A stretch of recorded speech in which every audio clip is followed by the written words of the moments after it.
hiriira Ameerikaa balaaleffatu kan miiliyeenaan bayama yookiin ammoo miidiyaadhaan garagaraattuu irratti dhihaata yookiin ammoo alaabaan Ameerikaallee ambaasii duratti ni gubama jedhameeti eeggamaa ture.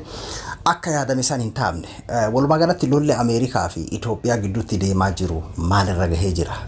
Lola Ameerikaa fi Itoophiyaa gidduutti Itoophiyaan ammoo seenaa galmeessuudhaaf akkuma gartee gaafa Xaaliyaanii san jechuudha ariitee biyyarra baaftee Ameerikaallee keessa seentummaa isiirra ariitee baasuudhaaf dhaarattee turte jechuudha.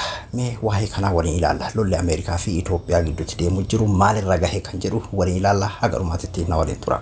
Qoosaatumaanii haala saniin ilaallaa jechuudha. Har'atti beellamamee ture hiriirri kun jechuudha. Hiriira guddaa jedhameeti. Miiliyeenaan bahama. Finfinnee bakka hundatti akka bahamu jedhameeti kan labsamaa ture jechuudha. Kalee fi dheengaddaa akkuma isin hundinuu beektan jechuudha karaa mootummaatiin. Akkasuma ambaasiin Ameerikaallee kaleessa tiwutara isaa irratti maxxanse jechuudha. Ambaasiin akka cufamu yookiin ammoo hiriirri balaaleffannaa yookiin ammoo alaabaa Ameerikaadhaa gubuudha waan deemsifamuuf deemuuf tajaajilan kenninu jedhaniiti fuula tiwutara isaa irratti maxxansanii turan jechuudha. Har'a ammoo akkuma isin argitan san jechuudha bakka ambaasiitti illee hiriirri taa'ame hin jiru. Finfinnee naannoo 6 kiiloo qofatti jechuudha. Inumaa naannawuma waajjira wahii duratti jechuudha kan inni argachuudhaan hiriirri isaan gaggeessan sanuu akka jedhame san hadhaawaa san osoo hin ta'in keessa seentummaa isii harka Itoophiyaa keessa seentummaa isii keessaa haa baafattuuf kan jedhudha. Akkasuma xalayaan garagaraa irratti mallattaa'ee ambaasiidhaan garagaraatiif ni kennamaadha kan jedhamaa ture sunillee hin taabne jechuudha. Gara tokkoon ambaasiillee cufaadha waan ta'eef jechuudha. Walumaa galatti wanni kuni lolli Ameerikaa fi Itoophiyaa gidduutti deemamaa jiru kuni balaaleffannaan hiriira kunillee ni sodaatamee fakkaata akka yaadame san hin taabne jechuudha. Faallaa kanaatiin ammoo Oromoon biyya UK hiriira guddaa gaggeessanii turan. Anillee reefuu viidiyoo tokko maxxanseetiin ture jechuudha. Hiriira guddaa Oromoo qofaa miti. Eeltiraan amma dura Itoophiyaa yookiin ammoo Eeltiraa keessa waraan Eeltiraa bahuu hin qabu hiwaati inni balaaleffachaa turte. Har'a isaanillee kunoo bahanii siyaasiin ajjeesaadha jedhanii balaaleffataa jiru jechuudha.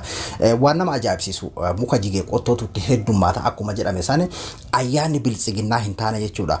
Ammas beeki wanni kuni wanni amma Ameerikaan jechaa jirtu kuni akka isaan jedhan kana keessa seentummaa biyyaa osoo hin tahin waan lammii biyya sanii hundaaf faayidaa qabu. Hatta kaabineen biltsiginnaa illee deeggaruu qabdi jedheeti yaada. Yoo damoosni baatii takkaanarraa murameeyyuu maal ta'a yoo taate malee yoo lubbuu abiyyi tokkocha miidhe malee akkuma isaan jedhan sanittu Itoophiyaa isaan jedhan sanuu waan miidhamatti fakkaatu keessattuu Oromoodhaaf lootoriidha jechuudha. Wanni kun amma waan ummata Tigraay qofa siyaa jechuudha. Ameerikaan wanni gaafachaa jirtu akkuma isin hundinuu yaadattan fakkeenyaa fi kaleessa dheengadda jechuudha. Paarlaamaan Ameerikaadha harka guutuudhaan raggaasisee jira jechuudha. Murteessee jira. Akka gartee waa'ee Tigraay fi walumaa galatti Itoophiyaan filannoo dimokiraatawaa seera qabeessa marii siyaasaa kan hunda hirmaachise kan gartee riphee lolaa hirmaachise kan hunda lolli Tigraay keessa jiru dhaabbatee kan hunda hirmaachise yeroo kana jedhamu warri gartee amma riphee lolaa kan Oromoo kan jaalmarrollee akka gartee hirmaate jechuudha. Walumaa galatti mootummaa ce'umsaa jechuudha. Afaan tokko yoo as deebine kan dubbannu taate mootummaa ce'umsaa jechuudha. Kan hunda hirmaachise. Kanatu duuba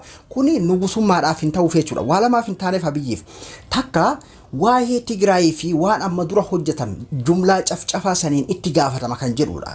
Sodaan isaanii amma takka jechuudha. Yuma baramma mootummaa ce'umsaa marii siyaasaa kan hunda hirmaachise san ni goona yoo jedhan jechuudha. Kan dabreefillee ni gaafatamu jechuudha.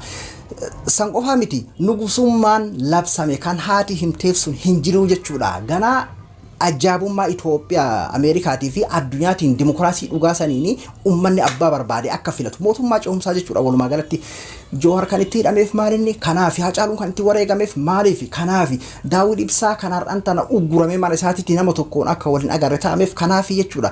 Duuba Oromoon fayyadamoo fayyadu namoonni hedduun kan TPLF qofa yookiin ammoo kan warra Tigraay qofa se'u jechuudha. Ilma Oromoodhaaf lootorii guddaadha jechuudha. Namni dimokiraasiin barbaanne ni jira. Hattaa yooma abiyyiin deeggartellee dimokiraasiidhaan deeggartamoo kayyoo gaafa ati gartee waan sitti fakkaate wahii dubbatte si qalu barbaadda. Dimokiraasii barbaadda jechuudha. Abbummaan barbaada iyyuu. Kanaafuu Ameerikaan keessa seentummaa biyya diiguu deemti akka Liibiyaa akka Iraaq dhugaan sayin sanii miti dubbiin bulchiinsa irratti malee biyya irratti miti jechuudha. Bulchiinsa kana bulchiinsa dimokiraasii ta'e bulchiinsa gartee hunda hirmaachise siyaasa hunda hirmaachiseedha. Walumaa galatti lolli Tigraay keessa jiru haa dhaabbatu karaa araaraatiin haa furamuudha. Gaafa duraallee jechaa turreemi lolli Tigraay fi mootummaa federaalaa gidduutti deemaa jiru kun abadan hinjifannoo tokko hin qabu. Namni hundinuu jechaa ture keessattuu hayyoonni Oromoodhaa jechaa turani jechuudha.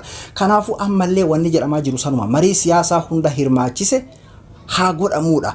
Garuu dubbiin akka amma isiniin jedhe kana waa lamaan kana sodaatan waan dabreef ka Tigraay keessatti hojjetameef ittiin gaafatama eessaan seenaadha. Kanaafuu carraan jiru irratti qicheetumaan haga dandahame yookiin maaqabii faanuu irratti darbanii akkasumatti biyyi miskiinotullee an jiraachuu dandahaadha.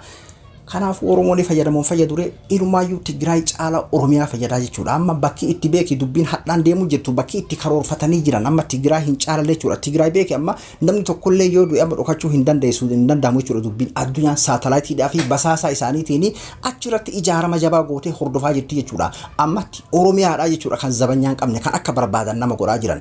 Kanaafuu kuni Oromoodhaaf carraa guddaadha jechuudha. Oromoolleen kanumaa fi Ameerikaan sirree jirti.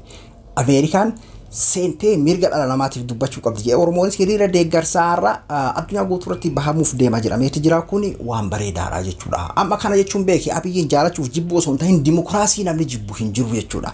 Kanaafuu lolli Ameerikaa fi Itoophiyaa gidduutti deemaa jiru osoo hin taane lolli Abiyyii fi Ameerikaa gidduutti deemaa jira jechuudha. Ameerikaan dimokiraasiin achi keessatti haa ijaaramu nugusummaan haa dhaabbatudha. Mariin siyaasaa hunda hirmaachise. Isaan bargana amma keessattuu namoota keenya nama hedduuf waan hin galintu jira. Ganaa waa meeqa lubbuu namaa meeqaan taphatanii sirna kana jijjiiruudhaaf jechuudha. Ganaa lubbuu nama meeqa Amaarri Oromoo hagana ajjeese Oromoon Amaara hagana ajjeese jedhanii lubbuu nama meeqaatiin taphatanii san sababa godhatanii sirna kana jijjiiruudhaaf nigdi akkasii oofsifachuuf deemanii jechuudha. Ameerikaan duuba sanii miti mirga ofiin of bulchuudha dimokiraasii walumaa gala mootummaan cehumsaa akka dhaabbatudha. Akka filannoo yoo geggeeffamillee filannoo nama hunda hirmaachise kan mariin siyaasaa hunda hirmaachise kan hidhaa jiru kan gaara jiru hunda kan hirmaachise akka deemsifamu kan jedhudha jechuudha. Duuba kanaafuu amma lolli Ameerikaa fi Itoophiyaa gidduutti baname kun biyyi Suudaanii yartuu tana ifirraa dhoorkuu dadhabde biyyi gartee Tigraahiin torban takkatti hinjifanne jedhanii labsanii haga ammaatitti Abbaay Tsahayyeetii fi Sibaatuu Naggaa malee nama tokko ijaan hin argin haga ammaatti kana godhuu dadhabanii Ameerikaadhaan wal lolanii dhugumatti akka Xaaliyaanii irratti galmeessan san galmeessuu ni danda'amuu dandahanii isa jedhu walumaan ilaalaa jechuudha. Ammoo biyyi tuni Ameerikaan fakkeenyaaf yoo didde amma namni tokko yoo didde heerumaan gootu Ameerikaan siyaasoo akkana diddee waggaa 20 jiraate Itoophiyaa fi siyaas tokko mee siyaasirra maal hajamte Ameerikaan Itoophiyaa bardantaa ofiitiifuu ni barbaaddi Ameerikaan dan gaanfa Afrikaa kanaaf Itoophiyaa ni barbaadanii jechuudha. San qofaa miti waa hedduu irratti hojjetaa jiran barana dubbiin akka durii miti dubbiin nugusummaa akka durii miti. Fakkeenyaaf Somaaliyaa keessallee akka filannoo geggeessu dhiibbaa irratti godhan ture namicha gartee waggaa 2 filannoo dheereffatee ture. Kanaafuu amma dubbiin sirna nugusummaadhaa kuttee jirti. Aangoon uummata harkatti akka deebi'u barbaadan. Ameerikaa yeroo hunda ofiisiitii dimokiraasiidhaan uummata isii filachiisa. Afrikaa immoo caljettee diktaatarummaan laaluu hin barbaaddu jechuudha. Kun carraa lootoriiti jechuudha. Kun hawaahee Tigraay hin eegalu malee kun carraa lootorii uummata Itoophiyaa isaan baanan sanillee hundaati jechuudha. Kanaafuu amman tana jechuudha jaalatanuu jibbanuu amma hinjifannoon anin jedhu walumaan ilaalaa jechuudha. Kanaafuu amma haalli jiru kana fakkaataa jechuudha. Lolli Ameerikaa fi Itoophiyaa gidduutti deemaa jiru hinjifannoon isaa kana fakkaataa jechuudha. Har'atti hiriirri waamame kun miidiyaadhaan garaagaraa irratti argame sadarkaa miiliyeenaatiin bahamee akka gabaafamuudha kan jedhamaa ture. Har'a ammoo kun agartanii jirtanii jechuudha. Hiriiruma sanuyyuu bahuu sodaatanii jiran jechuudha. Yeroo waa'ee Abbayin Gibxii fi Suudaanii wal qabanii jiran yeroo daangaa Suudaan kiloomeetira meeqa seentee biyya Itoophiyaa jedhamtu san keessa akka feete garmaamaa jirtu. Yeroo Tigraayin hinjifachuu dadhabanii akkas jiru yeroo waraanni jaalmarroo kanatti gabbate Oromiyaa keessa burraaqaa jiru kanatti irratti lola Ameerikaa fi Itoophiyaadha Abiy jechuudha. Sanuu beeka Ameerikaa qofaa miti addunyaa guutuudha. Awurooppaan ilmaayyuu Ameerikaa dura deemuutti jirti. Ameerikaan suutaan deemaa jirti jechuudha. Awurooppaadha kan dura deemaa jiru jechuudha. Kanaafuu wanni kun lootoriidha biyya saniif jechuudha. Ilmaahu biyya san diiguu osoo hin ta'in biyya san ijaaruuf lootorii guddaadha jechuudha. Nugusummaarraa baraaruufi ganaa bar lubbuu nama Itoophiyaa keessa jiru kana gimmaasha fidhee nugusummaa kenna gadi ijaaraadha karoorri isaanii. Kanaafuu lubbuu nama meeqaa baraaruu deema jechuudha. Amma tarkaanfiin Ameerikaa kun jechuudha. Kanaafuu kun Oromoodhaaf lootorii guddaadha isiniin jechuu barbaada. Ani Abduu Moobalaa Biraay hanga qophii biraatii wal deebinutti nagayaan naa tura.